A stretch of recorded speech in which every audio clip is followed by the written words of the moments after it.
नमस्कार मंडळी, कसे आहात तुम्ही सगळे। तर आज दिवस आहे 8वा। आजचा रंग आहे मोरपंखी, त्यामुळे थोडासा मोराच्या पिसाऱ्यासारखा मी रांगोळी काढण्याचा प्रयत्न केला। एवढी काही खास जमली नाहीये, पण ठीक आहे, तरी मी तो प्रयत्न केला। छान अशी रांगोळी काढली। रांगोळी काढून झाल्यानंतर ना मग मी रेडी झाले आपल्या पूजेसाठी। तर आजचा कलर मोरपंखी होता आणि आजची माळ जी होती ती शेवंतीच्या फुलाची जी पानं होती त्याची माळ आपण घालणार होतो आपल्या गटाला। ही आहे 8वी माळ। छान असं रांगोळी वगैरे काढली, त्यानंतर ना माळ रेडी केली।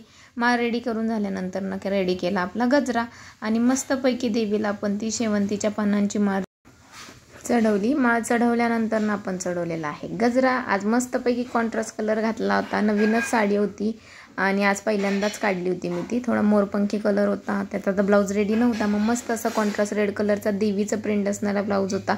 आणि हा ब्लाऊज मी घालणार नाही असं कसं होईल, नवरात्रीत एक दिवस तरी मी हा ब्लाऊज नक्कीच घालणार होते, तो आजचा दिवस मला मिळाला।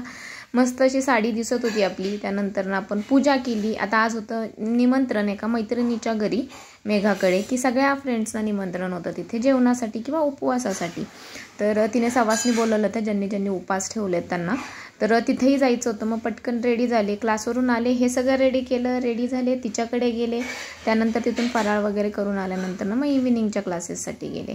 धान पण आपलं छान उगलेलं आहे, तुम्ही बघतच असाल। अशा पद्धतीने आपली पूजा झाली। सकाळी उठल्यानंतरच आपण जे आहे हळदी कुंकू किंवा पाणी वगैरे टाकतो आणि त्यानंतरच मी क्लासला जाते। मग परत पुन्हा आल्यानंतर ना मला ती माळ बनवायची असते। एवढ्या सकाळी पहाटे 4-5 वाजता ते पॉसिबल नाही आहे, त्यामुळे मी माळ थोडीशी लेट चढवते, पण क्लासवरून आल्यानंतर 9-10च्या सुमारास मी माळ चढवते। चला, तर अशा पद्धतीने आपण आता देवीची आजची पूजा संपन्न केलेली आहे। निघायचं आहे मैत्रिणीकडे आणि जाण्या अगोदर आपल्याला घ्यायची होती आरती। देवीची आरती घेतली छान पद्धतीने।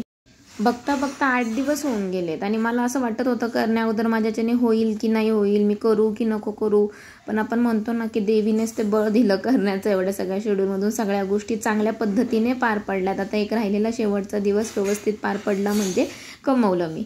अशा पद्धतीने आपले 9 दिवस आपण जर व्यवस्थित पद्धतीने केले तर समजून घ्यायचं की आपल्याच मनामध्ये फक्त भीती होती की माझ्याकडून ती जमेल की नाही। तर कुठली गोष्ट आपल्याला जमेल की नाही हा प्रश्नाची सुरुवात असायलाच नाही पाहिजे। मी करेल किंवा माझ्याकडून जमेल या पद्धतीचीच आपली सुरुवात असली पाहिजे। चला, तर मग आता देवीची आरती छान पद्धतीने झालेली आहे। आता आपण देवीला गजरा पण चढवूयात आणि रेडी होऊयात बाहेर जाण्यासाठी। ब्लाऊज छान दिसते, ब्लाऊजवर इतकी सुंदर देवीची प्रिंट आहे ना की त्याच्याकडे बघतच राहावंसं वाटतं। हा मी असाच घेतलेला आहे कॉन्ट्रास्ट ब्लाऊज, ऑनलाईनच घेतला होता, हा काही मी बनवलेला नाही आहे स्वतःहून। आता आजचा कलर मोरपंखी होता। मोरपिसाऱ्यात तर भरपूर कलर असतात, त्यामुळे कलरफुल गजरा बनवण्याचा ठरवलं होतं। आज कलरफुल असा गजरा बनवलेला आहे, तो सुद्धा देवीला चढवलेला आहे। आता एक शेवटची माळ आणि शेवटचा गजरा राहिलेला आहे, त्यानंतर आपण हे सगळं निर्माल्य काढून घेणार आहोत आणि घरची जी पद्धत असेल घट हलवण्याची त्या पद्धतीने करणार आहोत। काही ठिकाणी जेंट्स घट हलवतात, काही ठिकाणी लेडीजच घट हलवतात, काही ठिकाणी पुरणाचा नैवेद्य असतो, तर काही ठिकाणी भाजी भाकरीचा असतो, काही ठिकाणी दही भाताचा असतो। सो आपल्या घरी ज्या पद्धतीचा नैवेद्य असेल माझ्या सासरी त्या पद्धतीने मी घट हलवणार आहे आणि अजून आपल्याला देवीच्या परड्या सुद्धा भरायच्या बाकी आहेत।